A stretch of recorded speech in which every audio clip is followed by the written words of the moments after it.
And right now we're having slow loading bars. This is really worrying me. We're almost there, though. We have 5 more missions. Dang. Before endgame. Jiminy Christmas. What is endgame going to look like at the end of this game? We'll have to wait and see. Because I really wish I could answer your question in this recording session. Will there be a Devil May Cry 6? I don't know. Well, yeah, we'll just have to wait and see. I feel like there's just a lot of closure that's been going on, but time will tell. All right, so let's go ahead and go into the cave of no return. That was a little further down than I... Yeah, I was kind of hoping that it would be like more ledges that I could grab stuff from. Okay. Dang, we're just literally going down a spiral staircase right now. Right now, yeah. Those always kind of worry me in games like this. Well, I mean, you never know when a random encounter will happen. Yeah. I'm guessing you're on your way to a boss fight yourself because Probably. V fought some bosses, Nero fought a boss. It's just evident that Dante's going to be doing the same. Oh, and there we go. So here's our first little encounter. Oh my gosh. Feel the taste of the road. By the way, I love the scarf that is on Dante right now. That is amazing. It's beautiful. It looks like it's literally on fire. This game is very aesthetically pleasing. Yes. This is definitely... I now agree with a lot of the critics where this is a huge love letter to the fans. Because the fans have had to go through quite a bit of crap to be Devil May Cry fans. Yeah. So I'm very happy that DMC5 is kind of a love letter to them. Savage! Lovely! Oh, yes. Holy crap. Okay. Ow. Well, let's see. What else can we talk about? Because we've been talking jobs this entire time. Yeah, I know. I just I realized that I hadn't told you I graduated because it really is still something fairly recent. You and I haven't been able to talk because this is also like post my big vacation and where I didn't worry about anything online for a while. You were just taking your time. Taking time for yourself. Totally understandable. More staircases. Okay. Well, I try to, but as you and I have been joking for a while now, I don't think I know how to properly vacation. Hey, man, I'm going to get you an all-paid expenses trip to the Key West so you can enjoy that Coke on the beach. Something like that. At least, maybe a trip to Disney World wouldn't be so bad either. Ooh, I think your girls would really like that. They would. We're technically planning on doing it when they're a little bit older, when they can appreciate it. Yeah, we're planning a trip. We want to go to Disneyland because my son has told us several times he really would like to go to Disneyland, and we've always made it a plan to go to Disneyland after we adopt a little boy. So we've done one of those two things. Yes. And so we've told him, hey, we just need to save up the money, but we will go to Disneyland. You got to be patient. Let's go ahead and break all that armor, shall we?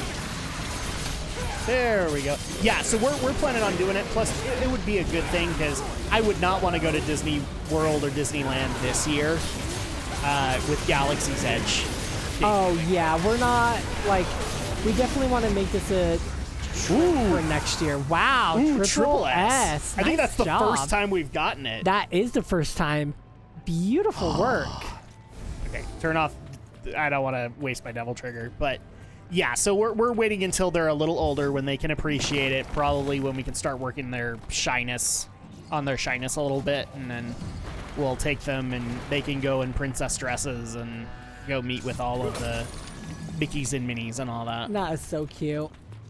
I really want to go to Universal Studios in Tokyo for the Super Mario Land. I would too.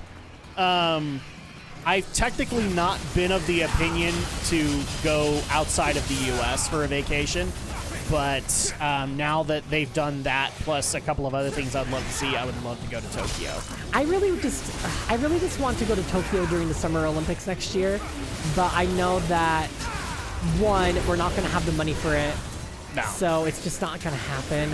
No, after hearing like horror stories from people trying to afford 2002, I'm never going to try. Because I had to deal with a lot of, because I was working the movie theater at that time, and so we dealt with a lot of the out-of-state visitors, and oh, geez, the amount of money they were spending was atrocious. Oh, I'm sure. And we're talking competitors too, that like they have to pay a certain amount of money to be able to travel out here and be able to live off of for their rounds. I mean, So- that's a month of living outside of the state, depending on how well you do in your particular sport. Well, just for the Olympics alone, not to mention all of the qualifiers for your events and Yeah. It's just crazy. yeah. I'm pretty sure a lot of these people are sponsored, though, which I'm sure helps with the expenses. Yes. But, I mean, but in the end, like, how much does it really help? It depends on the event, I would think. Like the depending on the Summer or Winter Olympics, if you're in a team sport, I think it would help a little bit more. There's a lot more money being doled out for that. Makes sense. But if you're in like a less perceived event, like say, I don't know, curling or luge for Winter Olympics, I wonder if you are getting that much money. Maybe, oh, yeah. No, I would think, like, curling is very much a team sport. So think, maybe that'd be covered. yeah, but luge is an entirely different story. And then again, like, figure skating, I'm sure these women and men are pretty sponsored. I know it, like, couples and, like, singles, but still, it's not something... It also just depends on whether or not you're a sure enough victory. I know that a few people, just from experience, like reading experience articles and things like that, if you are that much of a sure victory, then you'll get paid through the nose. Especially if you're like a country like China, where you really want to get those wins to... Well, I mean, think about the U.S. women's gymnastics team. Those women, like those ladies come back from an Olympics just like decorated. Yes. So I'm sure that they are paid very well the moment they step back on American soil. Yeah, what's funny is that I actually met an Olympic gymnast, but did not know that I met her. That's funny. Because I went to go visit my friend in Oklahoma, and he was neighbors with her. Like, I think she was in the Barcelona Olympics. So, okay. 92, I think. Yeah, a lot of these girls because like if you're really good, they will push you really hard to get to the Olympics. And once you hit the Olympics, after that, like, you don't really go to another Olympics. No. It like that's it. You're done. Whatever you won. Here's your money. And then you just kind of have to figure out what you want to do with your life after that. So a lot of these girls You go may on. get fame and talk shows for about a year, and that's about it. Yeah, a lot of these girls end up going on to pursuing something entirely different, just because obviously they're not going to make a living off of gymnastics the rest of their lives. No. But, I mean, one, like, in particular, I know that a couple of examples are that they go and they finally be social because they haven't been able to do that in their lives, so they go off, they get married, they have kids. Yeah, exactly. And good for them too, honestly. Or they recover from injuries. I mean, for crying out loud. Like, Yeah, here I go with bringing up pro wrestling again, but I mean, Kurt Angle, like, he never truly recovered from the injuries he suffered in the '96 Olympics. Yeah, you gotta let your body recover and rest for a spell after that, because gymnastics, man, that is some very muscle intensive. And as he liked to tell Sporting. people, and it's true, he wrestled his qualifier and the Olympics with a broken freaking neck. So there you go. Dang. You didn't know that? No. Oh yeah, he broke his neck in the qualifier, and at that point he had qualified, and so he went to Atlanta with a broken neck and won the gold medal. That's a beast of a man right there. And fun fact, he actually retired this year. Holy crap. His last match was at WrestleMania 35. Good for him. Well, I mean, his body kind of needed it. He was getting pretty getting pretty stiff. Get to it. Like it was getting pretty clear to anybody who was watching him wrestle. Like he had a little bit of a hunch. He was a lot slower in the ring than he used to be. So I think we were all just very happy to see him retire. I am just going to quickly Google just to make sure that I am thinking of the right dude. Okay, yeah. I know who you're talking about now. Oh. Damn, beast of a man. Oh, yeah. Cerberus. Hi! King Cerberus. Wow, what do you have to do to become King Cerberus? Oh, easy there, fella. Hey, I remember a stinky little pooch just like you. You insult me, foul-scented creature. Ooh, does this mean I'm gonna get Cerberus in this game? Ooh, I hope. Looks like your master. Three-headed nunchaku? Come on, little puppy. I'll take you out for a walk. Come on, let's go. He is so demeaning. I love it. Oh, there's the Cerberus Tribe. Got it. They were weak, but we will feast on your flesh. Yeah, sure, buddy, whatever. I love how he's just like, I don't have time for this. Not even No paying attention. freaking kidding. Okay, well, get to do a very familiar boss fight. No, what's actually interesting about Kurt's career You're too the strongest in the litter. is We're gonna need a bigger leash. Come. so he broke his neck in the Olympics, right? Right. I think he's broken his neck like 6 times. Dang, how is he not paralyzed? Well, that's a very good question, isn't it? Yeah, he broke his neck, I think, 4 or 5 times while wrestling in WWE, which actually created a major problem with him, which was painkiller addiction. Of course.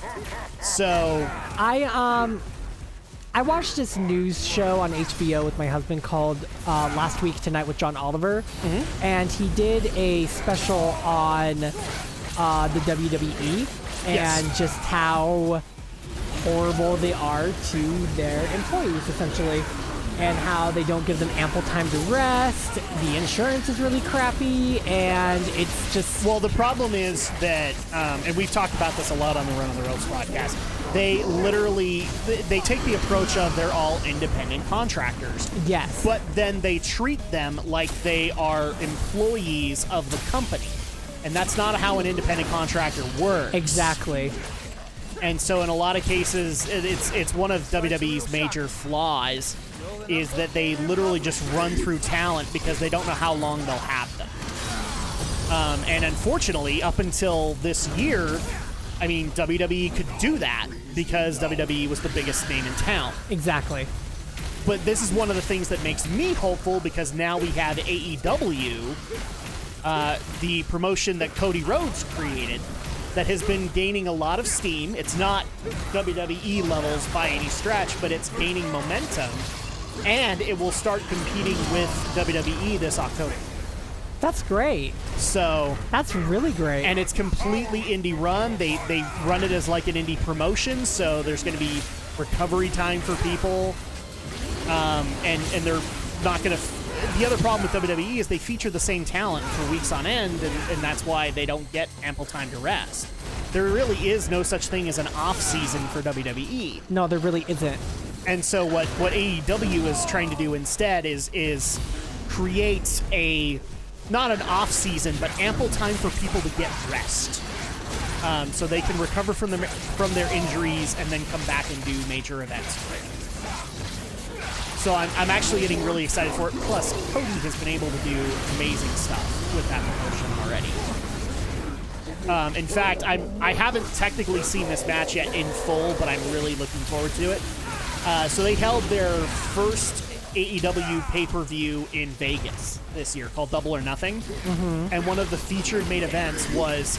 So when I say Cody Rhodes, do you know who that is? Yeah, I surprisingly, I know who it is. Yeah, so you know the Rhodes family. Yeah. Well, one of the featured main events was Cody Rhodes versus Dustin Rhodes, That's so cool. a.k.a. Goldust.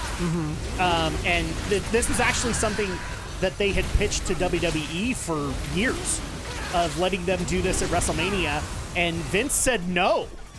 He didn't think it would draw money, and it drew so much money for AEW. Ah, good for them. I mean, poor Dustin, but... I mean, there needs to be some sort of competitor with WWE. Yes, that's why I'm very happy about the AEW, is they'll be that. Well, I'm super happy to hear this, because a lot of what you just talked about is what John Oliver discussed in his special, in his like political comedy show. And the whole time I'm just like sitting there listening, and I'm like, holy shit! Like, how is there nobody who has tried to stand up against this or do something more? Ooh. Oh my gosh, we are getting it! It's Cerberus! Yeah, baby!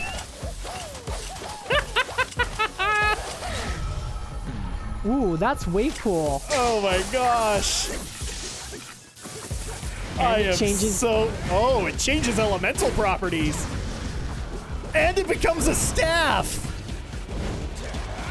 This is amazing. Oh, I'm using this now. Oh my god. Better This is such a cool shout out to Devil May Cry 3.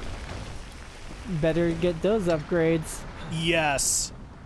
Guess Oh, that's amazing. I like that. Beautiful. That's a thing of beauty right there.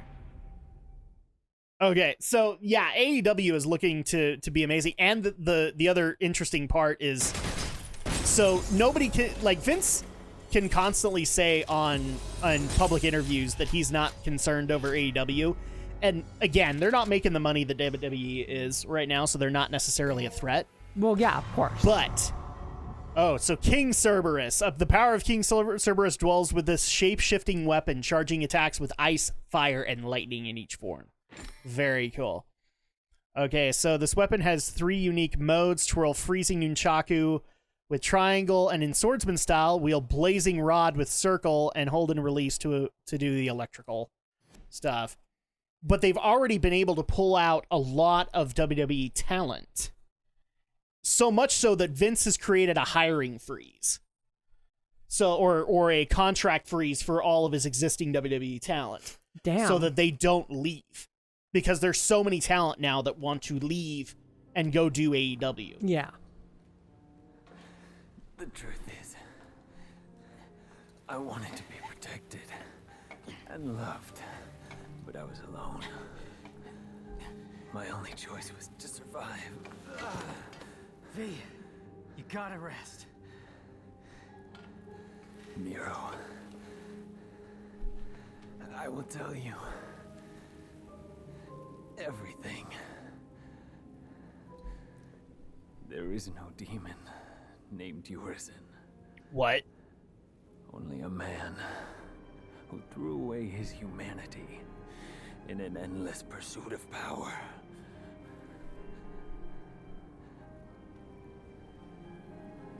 He is Dante's older brother. By like 5 seconds. Dante's brother? Yes.